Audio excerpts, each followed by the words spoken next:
All right. I think we're live. We're streaming episode number 3. Live and direct from the Lyman Man Cave again. From the Lyman Man Cave again. So let's just get right to it. How was the holiday weekend? It was great. It's still going on because my lovely daughter and son-in-law. Shout out to Nate for helping us with our mics. Exactly. It just so happens that my son-in-law is a audio visual expert, sports video and audio for Arizona State University, and Rachel and Nate are in for vacation to see us this week over 4th of July, and Nate stopped by to help us out with the audio because it's been a problem here last couple weeks. We had echo problems, and so we hope we have that rectified, and the audio is better this year, or better this episode than it has been for the last two. How was your? I would agree, and he gave us these pimping Yeti cups. Yes. To hold our Yeti microphones. So shout out to Yeti. Thank you. Yeah, thank you. You might be able to send us a couple free ones. Well, we'll get to that later. So how was your 4th of July? I was here. It was wonderful. Yeah. Yeah. Weather was good. Weather was good. Water was good. Beautiful. Tubed. Yep. Fished. It was empty. I was surprised. There wasn't a lot of people up in the water. Yep. It was surprisingly empty.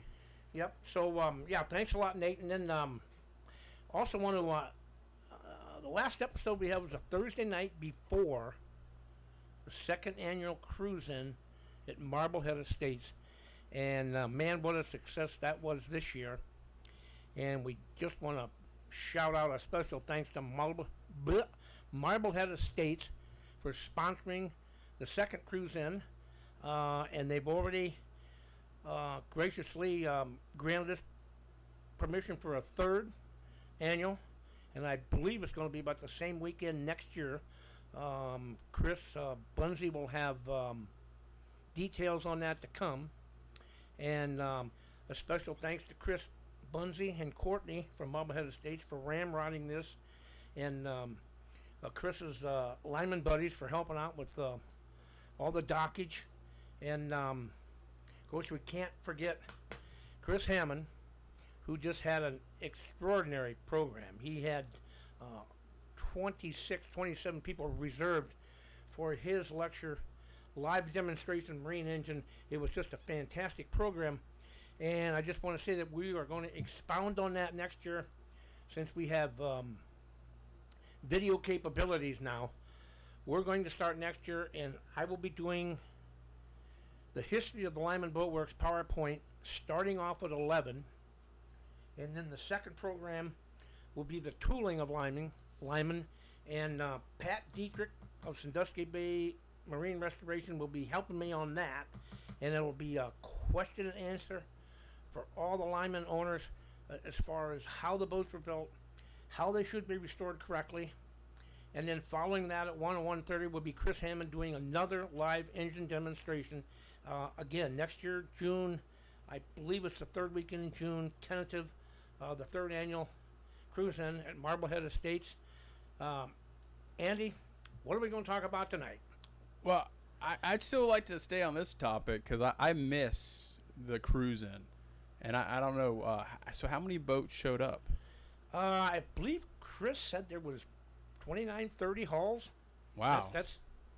We had the land displays. We had in-water displays. We had a lot of nice Lymans. Was the 13-foot speedboat there? No. No? No. Is it going to be there next year? Maybe. That might entice me to come. But we had good feedback about the first 2 podcasts. A lot of guys were commenting, and we want to encourage everybody not only to listen but to subscribe. Yeah, if you like us, give us a thumbs up, give us a like, subscribe to the show. It's going to help us out to keep this going, moving forward. Yeah. And to bring you more information on restoring and upkeep and everything wood boat, and how to take a shower with money and wash it down the drain. BOAT. Break out another 1,000. All right, so on that note, break out another 1,000. I don't know. Sometimes break out another 100,000. I feel like with some of these boats. So, all right. Well, let's start off where we kind of ended. Left off, yeah. Let's start off where we left off. Yeah. So, the last show, we kind of were coming into the end of the Great Depression. And we kind of teased some of the stuff that happened earlier, like pre-World War II boats coming out. But we were really at the point where they were still in the rubber factory, right? They didn't have their own building. Rubber tractor plant, correct? Yeah. They hadn't had their own plant yet. They were building it. A 9-year delay. Well, it was a 9-year hiatus because of the Depression. So Bill Lyman had plenty of time to mull over the design and everything, and they broke ground, I believe, in 36 and 37, and they started building boats there in 38. So they contracted Klein Steel Company from Bellevue, Ohio, to do the steel structural, and then hired local cement and block contractors, and then the employees did a lot of the woodwork, and of course building the workstations and building the office. So they didn't have to hire that out. They had enough skilled labor on that end to do it. And the original plant was 17,000 square feet, and it was basically I believe it was 130 feet long, or 130 feet deep, and 130 feet wide. What it was a two-story structure in the middle, and two one-story structures on either side, the east wing, west wing, and one wing they would build the inboards, and on the other wing they would build the outboards, and in the middle was the mill. So the middle was the mill. Right. You had two wings. And then was there a paint and varnish part in that Well, wing? yeah, that was in the rear. They came up with that later. But you could just see Bill Lyman. He knew that they were going to get out of building these boats one at a time with a custom crew, and it was going to turn into a production line scenario, similar to the Ford motor plant with the Model Ts, Model A's. Now, was he a studier of Ford? I mean, that was just right up the road here. Was that something that Bill was in tune with? Sure, he was aware. I mean, he was pretty astute, no doubt about that. And he went through some hardship this time, right? I believe Bernard passed away slightly. 1935, Bernard passed away. His father. Was he like 85? Pardon? He was 85. I believe he was. Yeah. But his uncle had retired before that, and his brother was still with him. His older brother, Frank. So Frank was still in the game. He came on board. He retired from being a civil engineer and designing bridges. Came on board with Bill when they built a new plant to help him do some of the architectural drawings. And I've seen several of the boat prints with Frank Lyman's name on it. So he was really good with the they were both drawings. They were both gifted architects. So Frank comes on board. Bernard passed away. We're about 1939 here. 38, 39. 38, 39, and we get the first boats being pumped out of the new factory, new facility. Right. Well, I think they had. I think they did one more custom cruiser, a 33-footer. Didn't they do another sailboat? They did several sailboats for Wade Dowk. I believe the Marma was the last sailboat they ever built. Yeah, and it was similar to the Nebia. No, it was way, way, way smaller.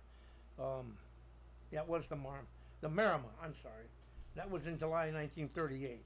So they did a couple more custom boats, like they had done during the Depression, and then they're going to start their standardize the models and produce their outboards, and they're soon to become famous line of smaller inboards. Yeah, we're going to get into that. So the one of the factors that I thought was fascinating was the first year they were open for business, they did 400 boats in the new place. The second year they kind of had a lull and they did less, and that was kind of attributed to maybe supply chain issues, setting up new tooling. I think it was basically the employees were still trying to finish off everything, build the workstations, build the offices. It wasn't long after they built the lofting room, so it took them a while to get it all set up, get the ball rolling. And then we come out 19th, so now we're like 38, 39, right? Correct. And then their standard boats they had that year were that 17-foot utility, which is a carryover from the previous. Right. We'll go into that one in detail here, but the outboards were the 13 and 15 foot. They had the outboard model, and then they added a 18, 20, and 24 custom. Correct. Which were not really 24. It was 23.6 or something like that. They rounded everything out. They rounded it up. Yeah, 18, 20, 24. And those are still custom boats. That was just the name of it. Basically, yes, custom boat. I saw at this time you could order a boat. You'd buy a Lyman, they'd build it for you. Correct. So we hadn't gotten to like full production line, stamped out boats all the same. No. You could go. I want this, and this. We won't achieve that full capability until after the war for the pleasure boats. Which is still amazing because they're building one-offs, and you're still doing 389, 400 boats a year. Yeah. Yeah. That's quite a feat. Yeah, it's not bad. No, it's great. So you have the 17. So you want to talk about the 17-foot utility now? You want to give some amplifying information on that vessel? Well, because he came out with that 17-foot utility back in the early 30s, and he reintroduced that after the Depression. He knew that the money was loosening up, and he'd be able to start selling to the general public instead of to the more affluent clientele that he catered to during the Depression, because they had the money. So he reintroduced that 17-foot utility, and actually he built the 15-foot Fisherman was actually the precursor to the 17-foot Islander. So we haven't even gotten to the Fisherman story here, because those already have a piece of my own heart, and I think that's yeah. But that boat hull was slightly involved with the 17-foot utility. Well, it was the precursor. This is when Bill Lyman, after this 15-foot Fisherman, he could see that the smaller mid-size inboards were going to sell. And after that 15-foot Fisherman took off, he reintroduced that 17-foot utility that he had built back in the early 30s. But the 15-foot Fisherman came out first. And that's the one that everybody liked to troll in for walleye. And it was a pretty simple boat, right? They had seats kind of facing backwards for trolling. It was more of an open type vessel. Oh yeah, open, small inboard engine, outboard rudder. Small inboard engine, outboard rudder, great for trolling, and allowed you to get offshore, catch a perch and walleye. Yeah, in the if anybody's got the book, page 60, there's a great shot of the 15-foot Fisherman taken in December of 1940. And I came across this picture. It was in a box of thousands of black and white negatives that haven't even seen the light of day in over, I don't know how many years. And I came across this one, and it shows Frank Lyman and another guy, and they're sitting in the shop with bamboo poles hanging over the boat. And I'm going, what's this? And I was going through one of the early 40s brochures, and I see this same shot, and these guys are in Sandusky Bay. So what they did is they transposed this photograph inside the shop to make it look like they're in the water in Sandusky Bay. With cane poles. Crappie fishing. But just the bluegill fishing. Kind of photography and photoshopping they were doing back, 1940, struck me as interesting. Yeah. And the clarity of this shot The reason I knew it was December 1940. This photograph is so clear, you can read the calendar on the back wall. It's December 1940. Wow. That's that's how good some of the photography was back then.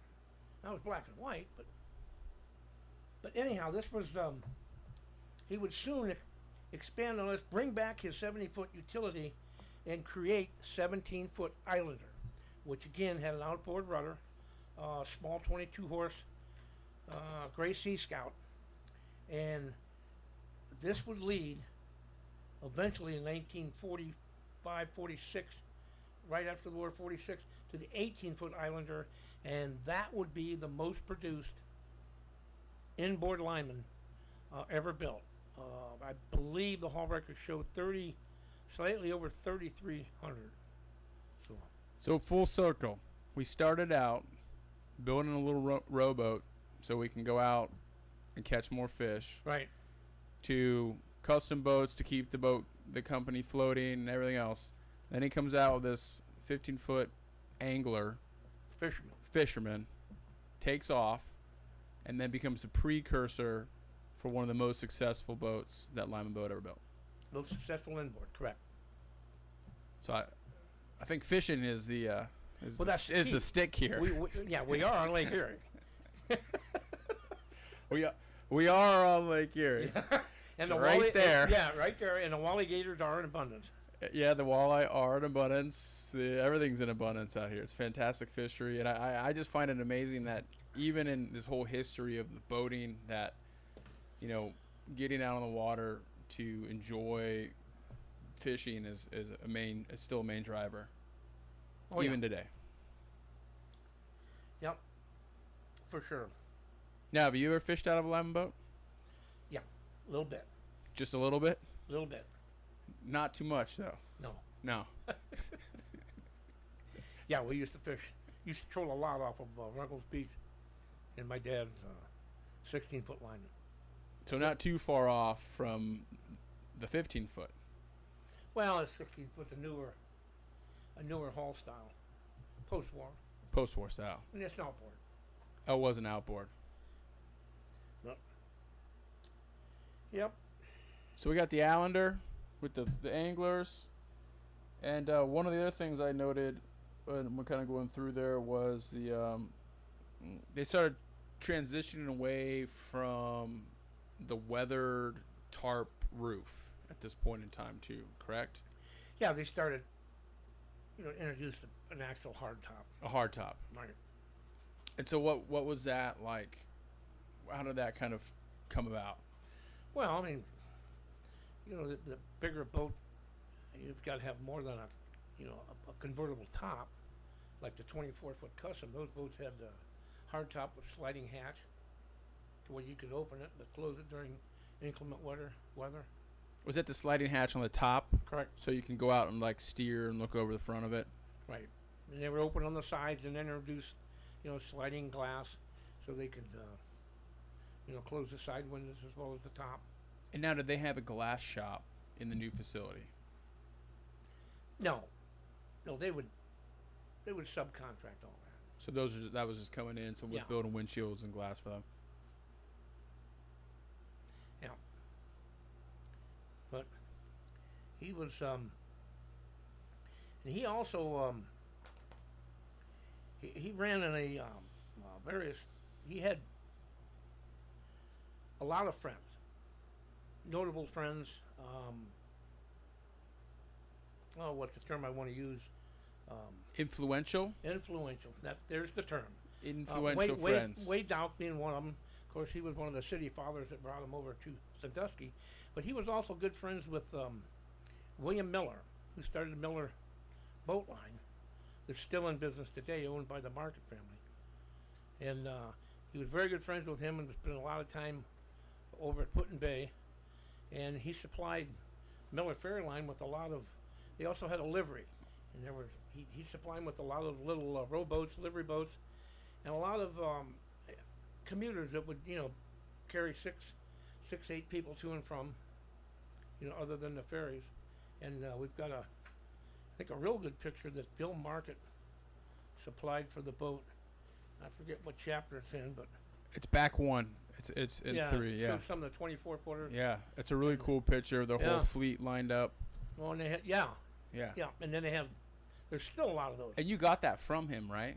Correct. Yeah. Yeah, that picture was courtesy of Bill and Marianne Market. That was a really cool photo. Yeah, and they bought the Miller boat line from William Miller. So, and then probably one of the most prolific friends of his was a gentleman by the name of Commander Eugene McDonald Jr. And he was a lieutenant commander in World War I in the Navy, and he went on to found and start the Zenith Radio Corporation. Like Zenith TVs. Zenith TVs. I mean, everybody's been in. If they're as old as I am, you can remember Zenith Radio, Zenith TVs, and was based in Chicago, and he commissioned Bill Lyman to build him a 30-foot cruiser. It was almost like an express cruiser, and it had twin. What the heck did it have? Twin 160s in it, I believe.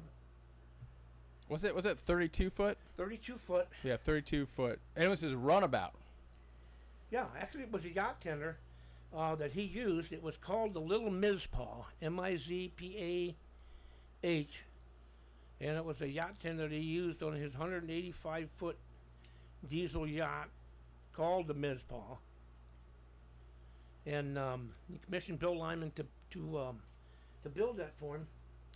And what they did over at Zenith is they created control stations where he could plug in a remote and steer the boat and operate the boat from several different areas. So he had the main helm.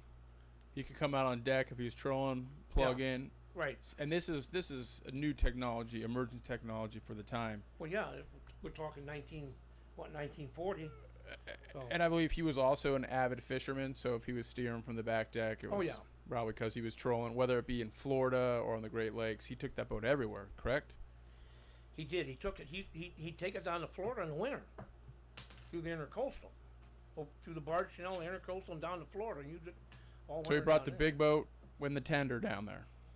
Well, I don't know if he ran the tender down or if it was on top of the 185 footer. But they both went down there for the winter. Yeah.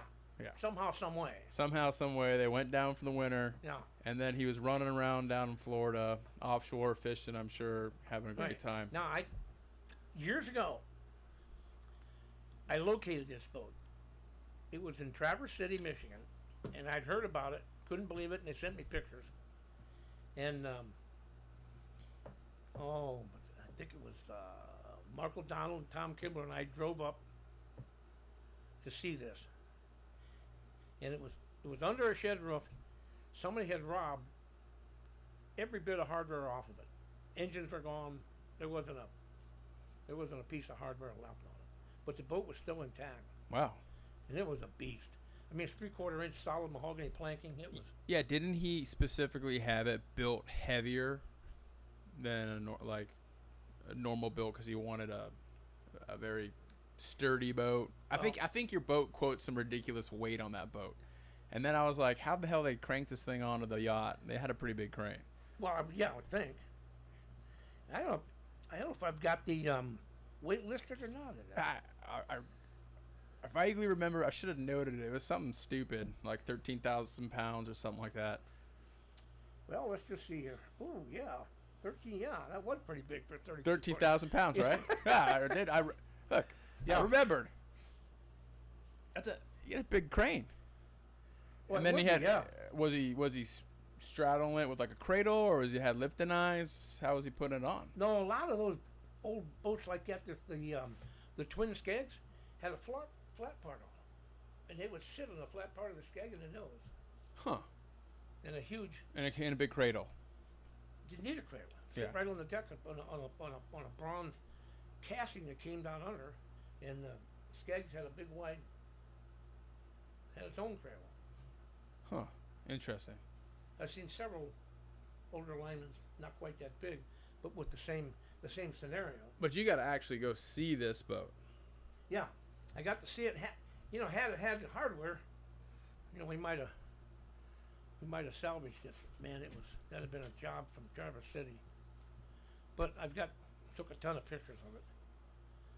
Well, maybe this week you can post some of those pictures on the Facebook page for our listeners to take a look at the actual photos. Actual photos. This has been 20 years ago at least when we were up there. But that's pretty cool. Yeah. She's probably gone now, right? I would assume that it probably didn't last much longer than what we when we were up there. But it was shortly one of the most interesting, and there was an article written. He entered this boat in the Chicago to Mackinac race, and he was good friends with the. Was he like an exile from Russia? Exiled Russian oligarch, and he was the vodka drinking navigator on board. So how did that turn out? Well, I guess it was a debacle. It was a debacle? Yeah. So needless to say, they didn't win the race? Well, I think I got a sneaking suspicion that Commander McDonald was probably a character himself. Perhaps. I'm just speculating. I mean, so his life story, he was was he a lieutenant commander in the Navy during World War One? Correct. Do you remember do you know what he operated? Like what his history was? It might be in some of my notes. I didn't note it in the book, but he just went by Commander McDonald. So he, commander in the Navy during World War One. Right. Entrepreneur.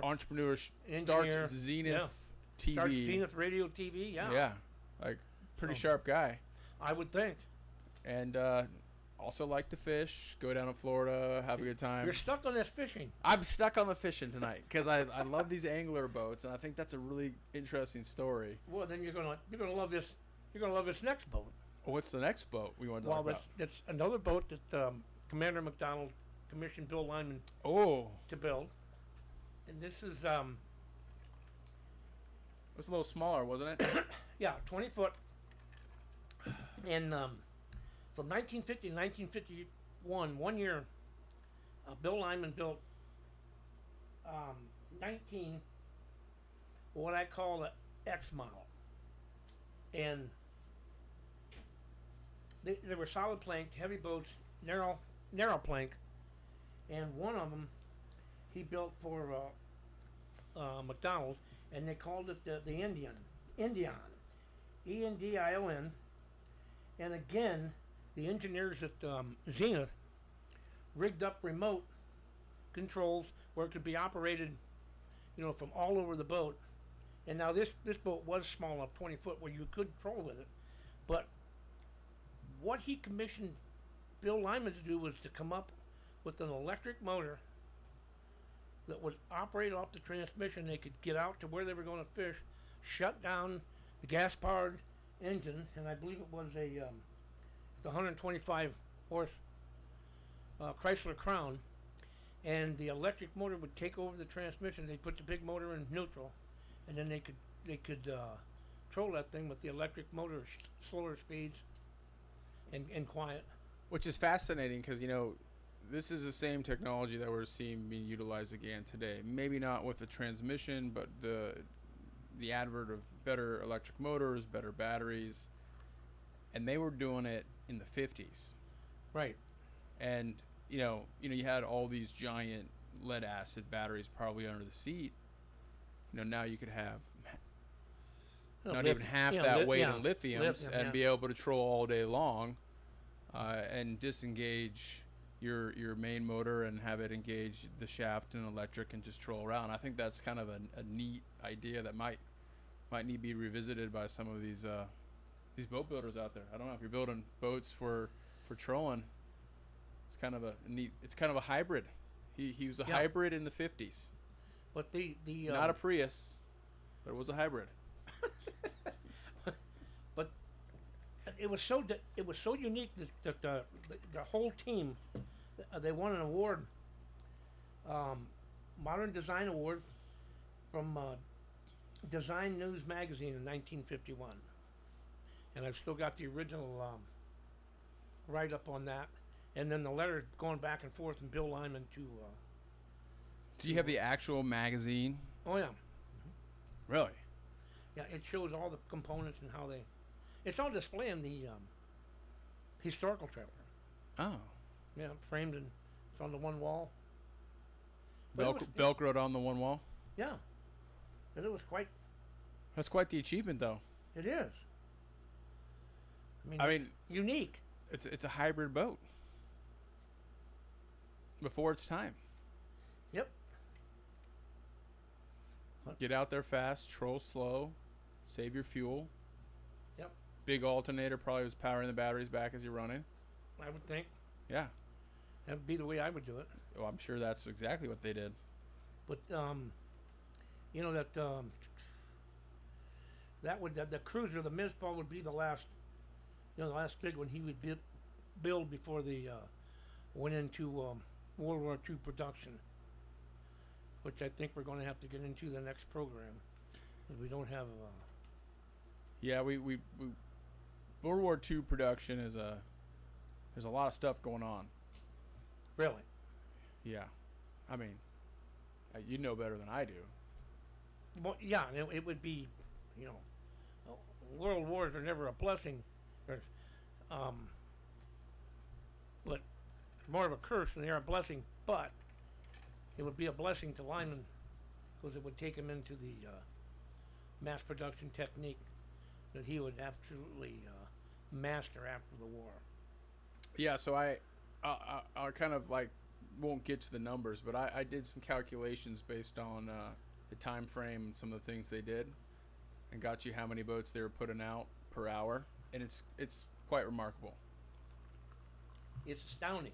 Yes. And you can't believe it until you look in the hall records, and they're there listed. Well, and they got a government contract that said, "Hey, I need X amount of boats in this amount of time." Well, yeah, and no. you didn't get paid unless you hit your right. your mark. Yeah. But even when we get into the 50s after the war, the amount of boats that they were throwing out, and some of them, they were rough boats to start with. I mean, they weren't finished very good. They were. It'd take them until they got into the mid to later 50s where they really started to fair out the hulls and finish them.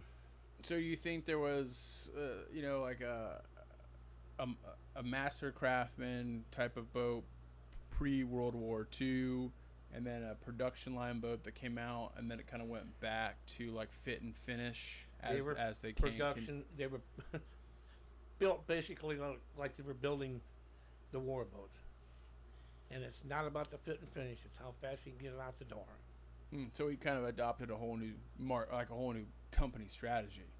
Yeah, and we'll get into that. When we get to the World War II. But, well, where are we at now? We're at the Mizpah? Yeah, we're at the Mizpah, and we are ready to go into World War II. If you wanna start it, or I don't know. We have any questions coming in tonight? Any good fishing stories?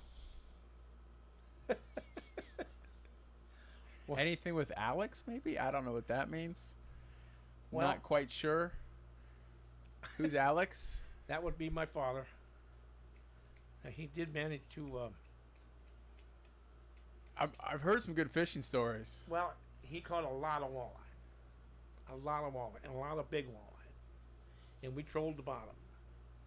Because that's where the big ones live, right? And it wasn't with it wasn't with downriggers, and it wasn't with planing boards. You had to hold on to the pole, and we drug a lead sinker on a 1-foot leader and a 3-foot leader with the worm harness, and we trolled the bottom. And his theory was that you're not going to see a fat lady get off the couch that often, and you're not going to see a fat walleye swim very high off the bottom. So now I'm kind of reminded of a story. You want to talk about the story of forgetting the cooler? Oh no, that wasn't dandy. No, this is the true story. Absolute true story. And that might not have been the Lyman. I think we were still in the tin tub. His first boat was a 1955 15-foot crestliner that he had bought at the Ollisburg General Store right after the war, and it was made out of the scrap bomber aluminum. And this thing, it was an 1/8 inch thick aluminum boat. It was heavy. Oh, that's pretty heavy gauge. Yeah. I think my Lund's not even an 8 inch. I know he fished that boat for years and years and years, and I don't know. We left the dock with no cooler, and I think it's kind of a backstory to this. Oh yeah. Yeah, there's a backstory of why you may not have left the dock with no cooler. No, it was a mistake. He was always in such a hurry. You know, you had to get out there at the butt crack of dawn, and then you drag a line around all day long till you got your limit. But anyhow, we got into the fish, and we were putting them on a stringer. Now we're catching. Where'd the cooler go? We didn't have the cooler. What happened to the cooler? We left it at the dock. Ah.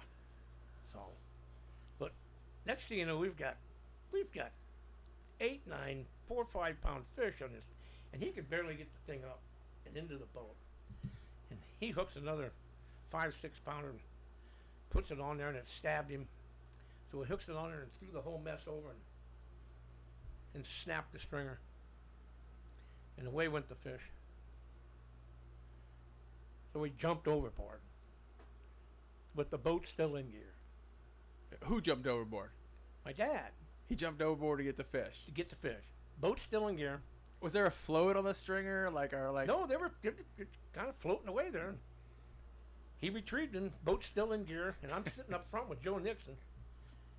And Joe looks over at me and he goes, "Tommy, now would you look at that?" So we got our reel in our lines. Of course, the old man always fished with 2 lines out, so I got to reel his in, turn the boat around, and go get him, and he's treading water, holding his fish. True story. True story. That's a good fishing tale. Well, somebody wanted to hear a fish story. You got her. Yeah, that's a good fish tale. I don't know too many people who jump in after a string of fish. Big walleye you would. I'm surprised they didn't just swim away. Oh, they were pretty. They'd already been doing the death loop for the last hour and a half. No. But yeah, that's the fish story. That's all we got for questions is fish stories. Apparently, that's all people want to hear tonight is fish stories. No one wants to know about plywood or anything else. This is fish stories. But I don't know. Rather than get into we forgot to talk about that. You wanted to go back over. I did want to talk about that. Okay. I thought that was actually a fascinating point. Well, that's a marketing ploy that was in 1940 that they came out with canvas decks on the foredeck of their 13 and 15 footers, and they would paint them bright colors. I think they came in red, orange, green, I believe. And I've got one of the red deck models, but it's just a marketing thing. And the brochure for that year, it's stunning. It's only 2 color, but the decks are real bright. So it was like they were putting sparkles on their boat already. Yeah. Yeah. That's something different. Yeah. But that was kind of. I thought that was kind of cool. Yeah, they are cool. I was able to come across one. Because it's not the standard white. They didn't do like they had these. No. Hot painted decks. And then they're priced at $198. Let's just say they were $200. A $200 boat or $200 paint job? $200 boat, 1940. Wow. So. What's that today? Like $100,000? No, I don't think it'd be quite that much. But that's with no engine, so. Yeah, that was one of the unique ones. And well, shoot, if a nickel could buy you a whole Happy Meal back in the 40s, or a hamburger and everything else. Yeah. Yep. And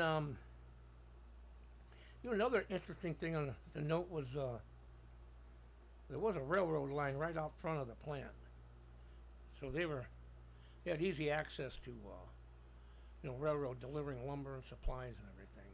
So was that a thing? Were they actually getting supplies from the railroad? Well, sure. Either trucked in or railroad, but a lot of. Did the railroad also come play a part into shipping stuff out?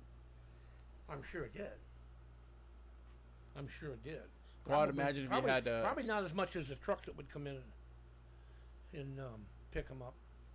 And then the larger imports, they would, they'd take the plant by water. But I do remember one interesting story.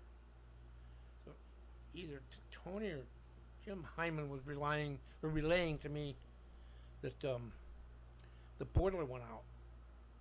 The boiler. Boiler in the plant went out. And it must have been during the winter, because they would have the steam boxes operating from the boiler, and the steam boxes were on the outside wall, and they would help heat the plant. But the boiler had to go all year long because they had to keep the steam boxes running. Well, the boiler went out, and they had a steam engine come down and tapped into the train. Tapped into the train to keep the steam up for the heat in the steam boxes. So I thought that was interesting. Yeah, that's how would you even connect that one? I mean, just to get the fittings to line up. I'm sure if there's a will, there's a way to put it to your plant. Yeah. But that's pretty cool. Yeah, just some of the stuff I can remember coming up with that didn't make it into the book. I don't know. When did steam get replaced by diesel electric trains? Do you have any recollection of that? No. I don't either. I feel like I've been to the Ford Museum and there was this. It'd be about that same time. There was the this 40s. clear transition to diesel electric over the steam, and I feel like it was start of war, maybe after war. Yeah, I think it would be about the same time after the war. Yeah. But I do remember. We might even want to close with this.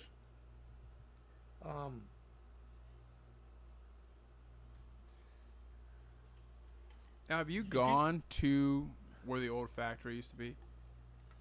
Oh yeah. Well, yeah, I hauled everything out of there. So you walked the ground. Is what's there now? Oh, that entertainment center is not open. What entertainment center?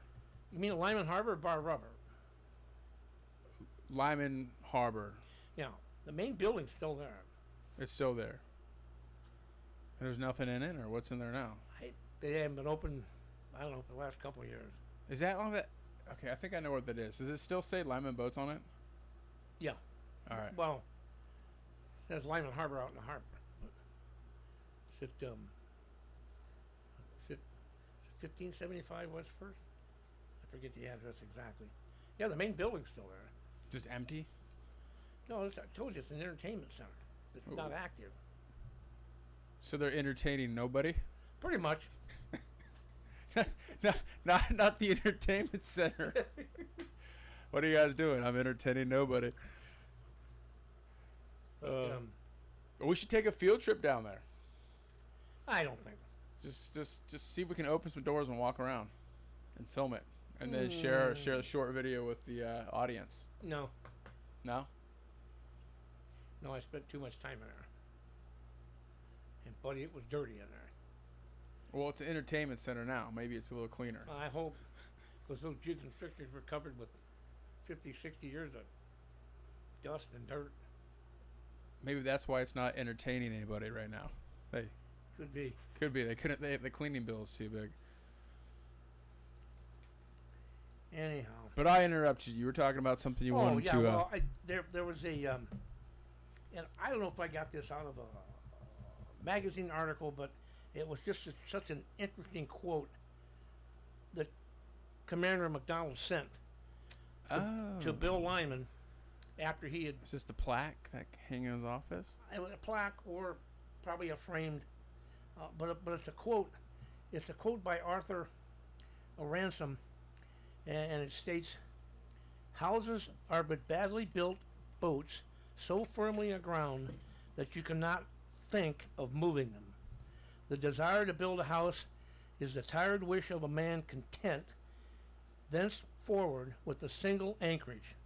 The desire to build a boat is a desire of youth, unwilling yet to accept the idea of a final resting place.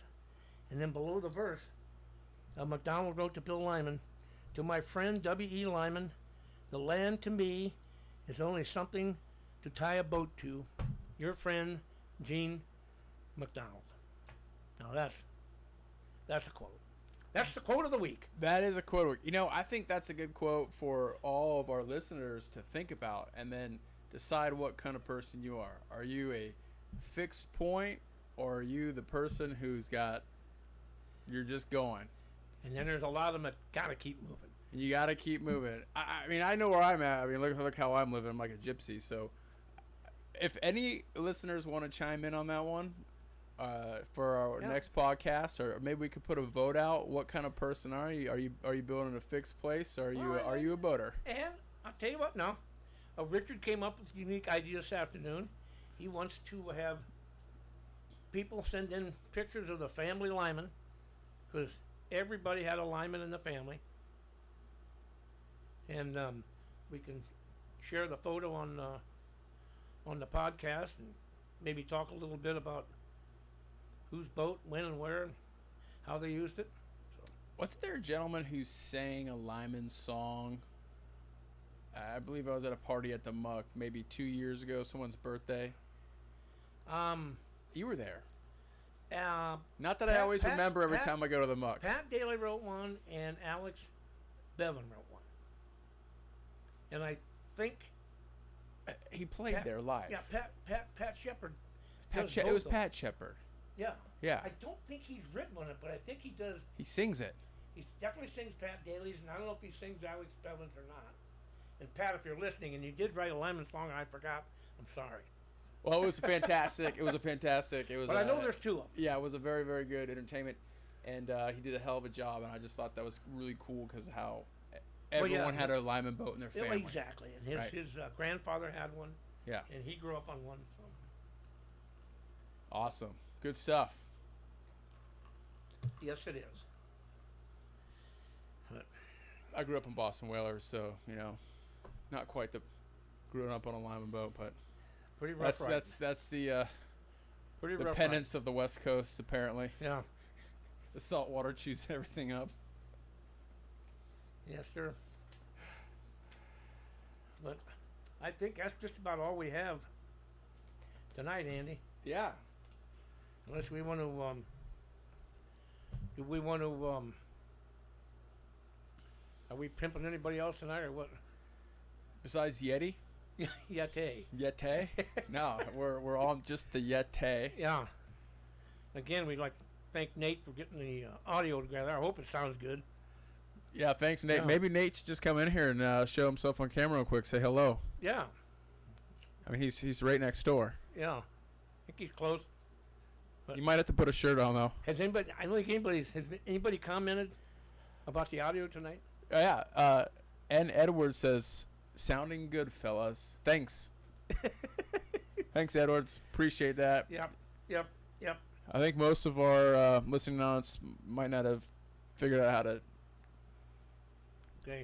chat in yet, but that's cool. But if you like us. Oh, here he comes. Here he comes.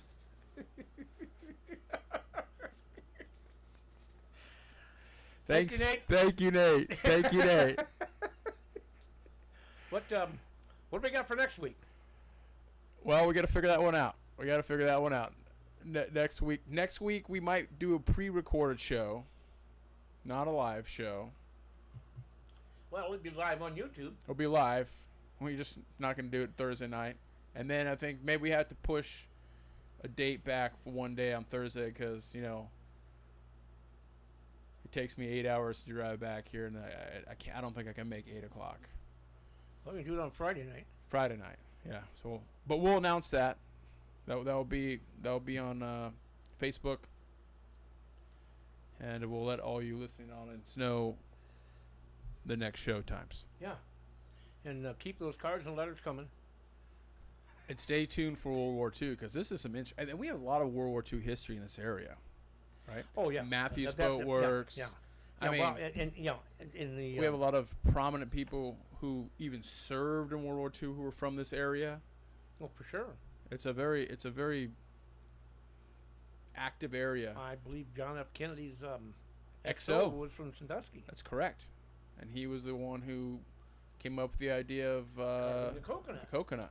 It wasn't John Kennedy. Yeah, it was JFK. It was XO, and I believe he also, I think he got hit by a train.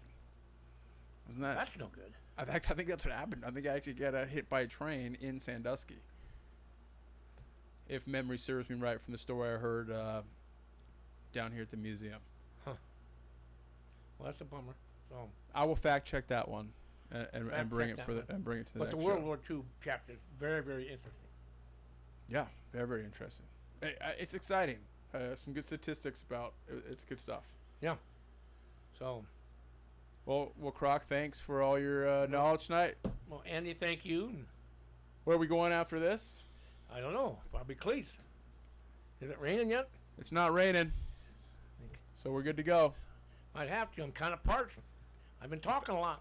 This water's not doing it for me anymore, but I am drinking out of one of your cups. So, There we go. Lyman Boats, LLC. LLC. Order them today. Order them today. Yeah.